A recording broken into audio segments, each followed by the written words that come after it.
Amina Kabir is a 21-year-old Kano-born drug addict. She started taking cough syrup with codeine 4 years ago and was introduced into the system by a friend who thought of assisting Amina after she was betrayed by her boyfriend. Amina is now a pretty good user, as she says she can take 3 to 5 bottles with 1 sachet of Repanol tablet on daily basis. I used to take like 5 bottles in a day. That's if I don't have enough money. If I share enough money, I take 10 bottles a day. Then this one, I take like 5 bottles per day. It is extremely difficult to find where these drugs are sold in Kano, but investigation revealed a massive inflow of codeine syrup in Kano through invincible dealers.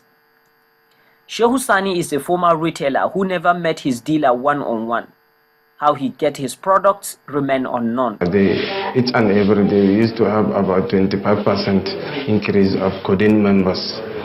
Those are starting taking it, and the majority of them are girls. And in some ways, housewives, they do take it. And here in Kano, for example, I have about 2 friends now that they used to come together with their wives and buy, and they do take together.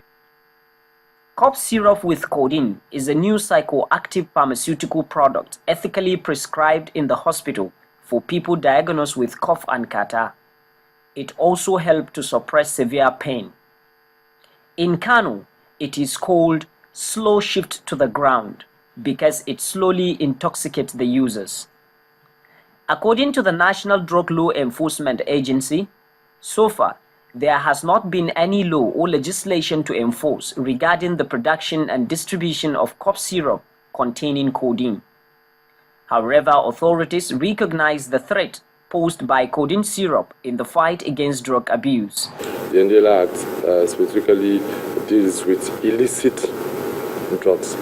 I'm not saying some prescription drugs that are controlled are not covered by the NDL Act. Some of them are covered by the NDL Act. But there are other bodies too that have that responsibility.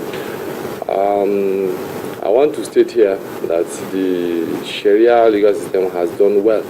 This habitual act, according to psychiatrists, stimulates the reward center of human brain, resulting to addiction and overdependence on codeine syrup. People that are dependent on codeine, if they don't take it, they will experience severe muscles and joint pains, very, very severe ones. Difficulty with sleeping. Some cannot sleep for several weeks. And then there's feeling of excessive sadness, to the extent that some sometimes contemplate committing suicide. Despite repeated effort by the state governments, which includes the ban on the sale and distribution of drugs in the Sabongari open market, consumption has only increased as Kano State continue to be on the top list of the NDLEA for over 6 years now. Idris Jubrin, Channels Television News.